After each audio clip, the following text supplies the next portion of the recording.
What's up, y'all? What it do? YouTube. Hey, man, now look, I don't even want to do too much talking. Let's get into the video. We got Gogeta versus Vegito. You know what I'm saying? I'm a epic Dragon Ball Z fan, so I had to watch this death battle. Let's go. Sponsored by BetterHelp. No, come on. Let's get straight to the action. Hey, who y'all got? Last one! Man, these things are so easy to find nowadays. Yes! Now, with this ultimate power, I can finally conquer Have the Gogeta world. fight Vegito! What? Oh, come on! It's the ultimate Dragon Ball question! Which fusion of Goku and Vegeta is stronger? Gogeta, the combo greater than legends, or Vegito, the mix who surpassed gods? Man, that's hard. Intriguing. They Bro, this battle gonna be crazy. are in many ways identical, yet still quite different. Though in canon, they only have a collective total of 3 brief appearances. To truly determine who would win, let's examine all of their material. So that's Z, GT, Super, movies, games, guidebooks, toys, Twitter, even all the crazy Xenoverse and hero stuff. Hold on to your Dragon Balls. He's Wiz and I'm Boomstick. And it's our job to analyze their weapons, armor, and skills to find out who would win a death battle. Hey, man, I'm hyped. I mean, yeah, it was a little weird when Adolf showed up, but then it happened. Goku and Vegeta were pushed to the brink with only one option left. Yo, am I a nerd for watching this? They merged into a single being of amazing power, Gogeta! And that would be the greatest thing 8-year-old you ever saw. Yep, you peaked at 8. Gogeta was created first. After all, the movie had been in production throughout the previous year. 2 Saiyans, the proud son of royalty and the lower class champion becoming... Hold on, man. Gogeta. Fusion of Son Goku and Prince Vegeta. Height 5'9", weight 137. Method mother what? I don't even know how to pronounce that. I ain't gonna even try. But the fusion dance, you know what I'm saying? First appearance Dragon Ball Z Fusion Reborn. One epic powerhouse? This is the true potential of Goku and Vegeta. Easily a top 5 Dragon Ball moment. Hey, nothing beats the first time we saw Super Saiyan, but I think this comes close. This method of fusion was taught to Goku by the Metamorans, a mysterious alien people who we never actually see. But I'd guess they like wearing crop tops with inflatable shoulder pads. Anyway, when Goku taught this fabled technique to Goten and Trunks, it was the most beautiful thing I'd ever seen. This is the fusion dance. On top of an incredibly precise movement routine, this technique requires both parties to match power levels in order to fuse successfully.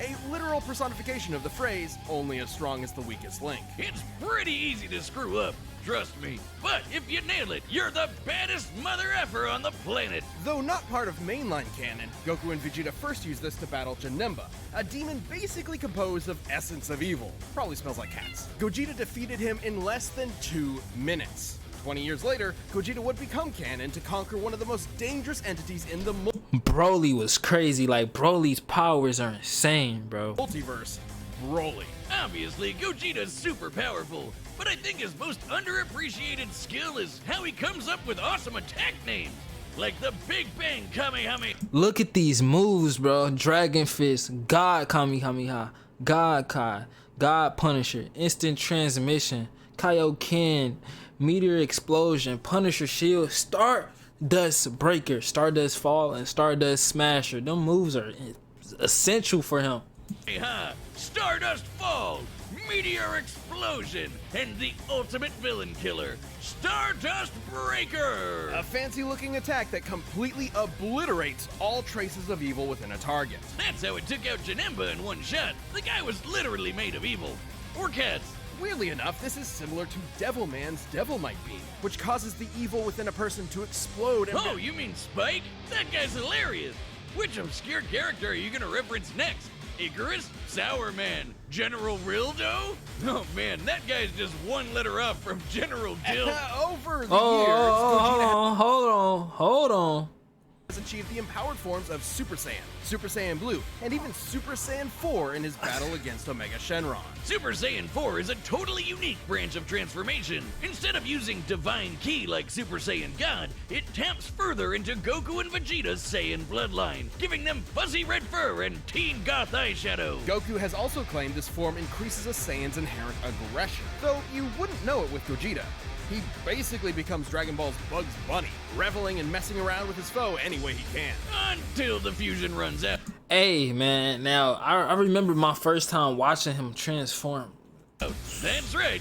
Nothing beats when Goku first touched Super Saiyan, like his first Super Saiyan 1. Fusion dance has a time limit of 30 Against Frieza, I'm sorry, okay, I'm not gonna pause, no more. minutes. This can be reduced even more if Gogeta uses up a lot of energy. Against Omega Shenron in GT, he split apart after about 10 minutes. Just more evidence that the amount of power Gogeta possesses is enormous. Even repeatedly striking Broly so hard that the boundaries between dimensions shattered like glass wasn't enough to burn through his time. Hell, he was only in Super Saiyan 1 when he did that. After going blue, Broly didn't stand a chance. Based on earlier in the film, Whis' reaction even implies that Gogeta could possibly take on Beerus. In Dragon Ball Heroes, Gogeta continues to prove he's one of the Hey, I got Gogeta over Beerus. versus S-tier fighters. He even defeated the Crimson Masked Super Saiyan Rose Full Power Goku Black and Ultimate God Slayer Hearts the God Hater. Bro. You know, those guys. And two Gogetas together could take on Fu. Just Fu? After all that, he's just called Fu? Dark King Fu, the artificial bio-android demon mutant. He has Saiyan, Namekian, Earthling, Majin, and Eternal Dragon DNA. Is this fan fiction? Hearts the God Whiner claimed Fu could become an entity akin to Zeno, that little blue. What? I did not know Fu was that powerful. He could fight with Zeno, bro. Zeno is like the creator of like Dragon Ball universes. If y'all don't know, Zeno, if I'm right, this little blue guy right here, he's like the god of like a universe where he just deletes things. Blue baby who can erase a multiverse with a thought. But these Gogetas achieved even stronger forms than before. One was in Super Saiyan Blue Evolved, the boosted form Vegeta achieved during the Tournament of Power. The other was Super Saiyan 4, but not just any Super Saiyan 4, he was Super Full Power Saiyan 4 Limit Breaker! I think my tongue is permanently twisted now. These two forms fighting side by side implies that, at least in this iteration, both are similar. Hey, tough transformations, bro. Tough transformations, bro. These are tough. If not equal in power. Gogeta's so cool! And there are tons of people who think he'd win this matchup. In Weekly Jump issue 28 from 1995, the fusion dance was stated to unify Goku and Vegeta's spirits and draw out their power to the max. As long as a fight with Vegito lasts less than 30 minutes, the magazine says Gogeta should win. And then in the video game Raging Blast, there's a what-if scenario where Gogeta beats Vegito in a sparring session. But he was about to run out of energy, so maybe it could have gone either way. Though with his power and skill, it's unlikely any opponent would I used push to have Vegeta that game. to his limit. Two of the greatest warriors in history merged together as one. What more could you want as a fan? And what more could you fear as a foe? Let's get into the battle, man. It's the spring of 1995. What? A demonic menace has threatened to consume the world in chaos. Goku and Vegeta were pushed to the brink with only one option left: fusion! They used one of their most incredible techniques to become a merged being of unimaginable power. Does this sound familiar? But there wasn't time to teach Vegeta an awkward dance routine he'd ultimately despise. Instead, they used the Potara. Only the gods themselves could rock bling like this. That's right, the Potara earrings come from the Kais, the gods that supervise the universes. By placing one earring on each person's opposite ear, the Potara forcibly fuses the two beings together. Yeah, facts. So, of course, I could have told y'all this. The Potara basically makes them do their fusion easier. No power level matching required. In this case, Goku and Vegeta fuse to become Vegito. Okay, seriously, Vegito? Couldn't they have a better name? It's not that bad. And remember, Fusion Reborn started production well before Toriyama penned Vegito's first appearance. So, Toei called dibs on the better name, huh? But still, shouldn't it be like Vegiko? Not like that's much better either. Why Vegito? It makes more sense in Japanese. Vegito is formed from the first half of Vegeta and the latter half of Kakaroto. This is why Viz Media actually translated it to Vegerot. Oh, that one sucks too. Okay, bored now. Let's talk about how he blows shit up real good. Vegito has numerous techniques that are entirely his own, many of which are, fittingly, perfect combinations of Goku and Vegeta's signature moves, such as the final Kamehameha, formed like Vegeta's final flash, but fired like Goku's Kamehameha wave. He's got a Spirit Sword, the Saiyan Shield, and the Banshee Blast. Which, no, it's not the ghost attack you're thinking of. With Goku and Vegeta's powers combined, Majin Buu was no match. Super Vegito was so friggin' Look at these move sets, bro. Banshee Blast, Big Bang Kamehameha, Final Kamehameha, Explosive Wave. Y'all get it. Basically, just a freak of nature, bro. powerful that even being turned into candy didn't slow him down. It just made him delicious. His level of power had transcended to such an impressive degree that he was capable of effectively ignoring having his matter entirely altered and his DNA eradicated. He continued on as the incredible fighting candy. No mouth, no brains, no organs of any kind, and he still kept slapping around that big pink ass. Phrasing. Presumably, this is similar to how Vegeta overpowered Babidi's mind control, or how Goku broke through Hit's time skip with Kaioken. A greater power level can overrule basically anything a weaker... Bro, look at this fighting. You can't tell me you wouldn't watch this. Hit's time skip with Kaioken. A greater power level can overrule basically anything a weaker one does. Though, to be fair, the Super Candy is a pretty extreme example. But Vegito's a pretty... Hey, I hate it when he turned people into candy and ate them, bro. I remember he did that to like a whole town or something in the episode. extreme guy, even for the Dragon Ball multiverse. He later got that godly blue hairspray and beat the crap out of merged Zamasu, a double deity. Like a fusion dick measuring contest, but not at all close. Though similar to his dancing counterpart, Vegito's time ran out after he overtaxed himself. Which was kinda weird. Back in the day, they said these Potara fusions were permanent. Turns out it's only permanent for Supreme Kais. Vegito's form can last up to 1 hour before splitting apart, but can be shortened severely if he goes full tilt.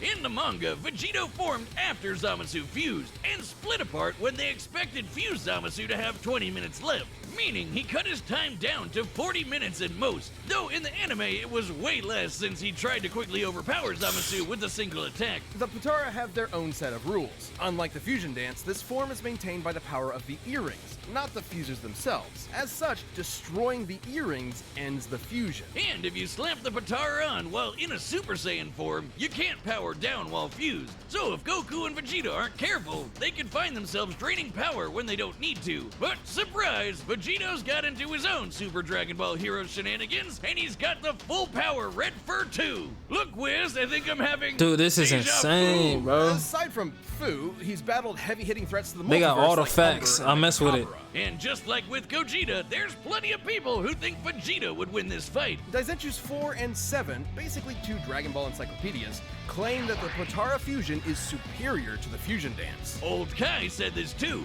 that the Potara provide a greater effect. Though they both may be referring to what was believed at the time to be a permanent fusion. Not having to worry about overspending your time limit would certainly be a greater effect if it were true. But hey, there's nothing that can get in the way of Vegito's awesome power. Gods and demons alike are no match. When there's no one strong enough to save the day, then perhaps two will do. This show is sponsored by Hey, y'all done already advertised me enough, bro. Y'all done already advertised me enough, man. Calm down. An advertisement should not last 3 minutes. Combatants are set. Hold on. All right, the combatants are set. We've run the data through all possibilities. Hear my Oh, wish, snap. Eternal Dragon. It's time for a death battle! Let's go, man. Come on, let's go.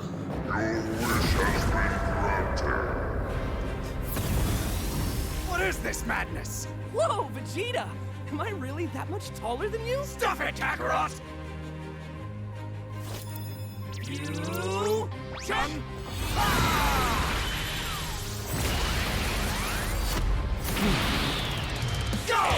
Man, who y'all got right now? No cheating, bro. Who? I don't even know who I got. It's hard.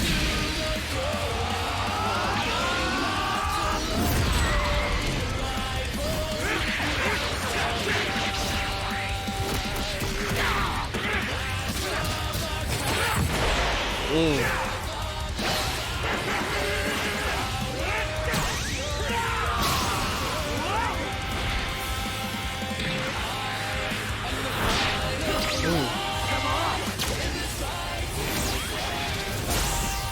It's way too much going on right now, bro. It's way. I'm gonna just have to watch it straight through. Not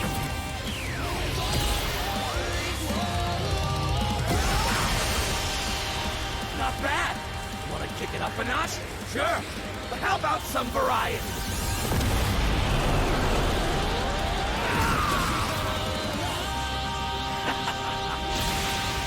This finna look ugly. This finna look ugly.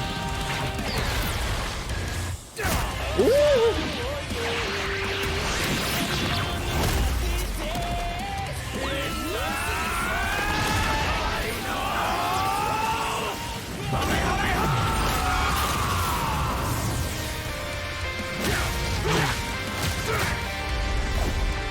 My turn.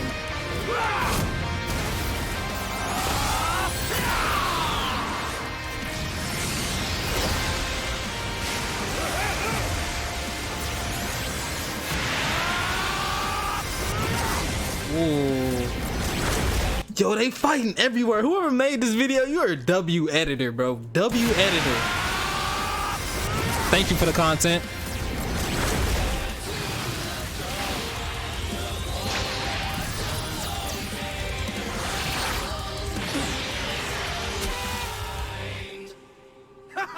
Gotcha.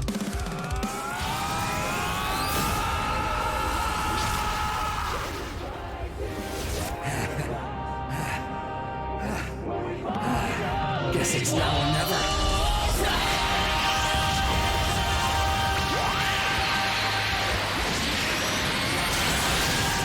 Something crazy about to happen. Hey.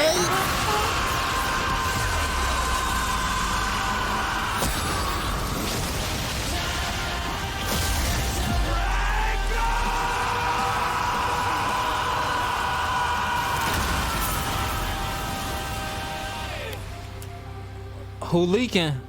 Somebody leaking, bro. Oh.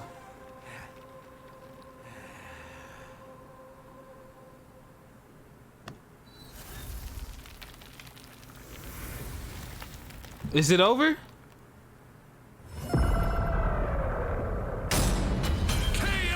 Oh man, that was epic! Totally worth the wish. Oh, I guess we probably could have solved a lot of world problems with that. I suppose world domination can wait another year. This fight was incredibly close. No, seriously, how could it not be? They're almost exactly the same person. With a few minor differences here and there, like That is crazy. That is straight crazy, bro. Look at the stats. Y'all see it. Y'all can pause the video. signature attacks. Neither Vegito nor Gogeta had one single power that provided an absolute edge over the other. Except perhaps Vegito's longer time limit, though it's not so clear-cut. Both have overtaxed their energy quick enough to end their fusions in less than 10 minutes. Time isn't the only factor, but also whatever is maintaining each fusion. Gogeta's body and Vegito's earrings. It's possible Vegito's power can actually drain the Potara faster than Gogeta's does his own body. Still, it's twice the time, and that definitely gave Vegito more flexibility and strategy. So more often than not, it's safe to say Gogeta would run out of juice first. Also, when Vegito or Gogeta defuse from power overuse, it's typically difficult for them to immediately fuse again due to that lack of energy. But Vegito had another one over Gogeta. No matter what, he'd always have a very slight power advantage. Remember how the fusion dance requires the fusers to match their power levels? Well, the Potara don't need that. Goku doesn't need to match Vegeta's slightly lower power levels, so there's nothing stopping Vegito from combining the full sum of their parts. Ah, poor Vegeta. You'll get your day in the sun one day, buddy. Facts, bro. Y'all think Vegeta gonna ever be stronger than Goku? Oh, who am I kidding? This might be what Old Kai was referring to when he said the Potara had a greater effect. But hey, could Gogeta have destroyed the earrings? Nope! He would have had to be able to overpower Vegito first, like how Goku could only destroy Kefla's earrings after he reached Ultra Instinct. Remember, when comparing levels of power in Dragon Ball, the greater one can overrule almost anything the weaker one does. The earrings likely tend to be protected by the user's ki aura, similar to their clothing. The only time we've ever seen Potara damaged or specifically targeted are when the wearer is overwhelmed or in a vulnerable state. If any stray ki blast could destroy them, we'd have a lot more broken earrings by now. Lastly, there's some debate over their personalities. In their first appearances, Vegito seemed rather cocky and playful against Boo, whereas Gogeta was far more deliberate against Janemba, and thus far more successful. However, these are not core personality traits, and assuming so would be inconsistent But I'm finna go watch Dragon Ball Z like right after this, bro. with Vegito's serious fight with Zamasu and Gogeta's more brash fights with Broly and Omega Shenron. Context is key. As far as personality and mental ability goes, Gogeta and Vegito are practically identical. In the end, Vegito's higher power level, no matter how slight it was, made a big difference in protecting and maintaining his longer, more flexible time limit. Gogeta was gonna need meta more than that to beat Vegito. Sorry, Wiz, I know that pun was po-terrible. Wait, shut up. Earth's Dragon Balls give 2 wishes, right? Oh, yeah. Hey, Shenron, I wish for you to fuse me and Wiz. Yo, W Edders. The winner is Vegito. Hey man, Vegito, you did good, bro. Y'all boys make sure to like, comment, subscribe, and let me know if y'all like watching these, because I really enjoyed this, bro. Deuces, like Chris Brown. Watch another one of my videos, or you don't love your mama.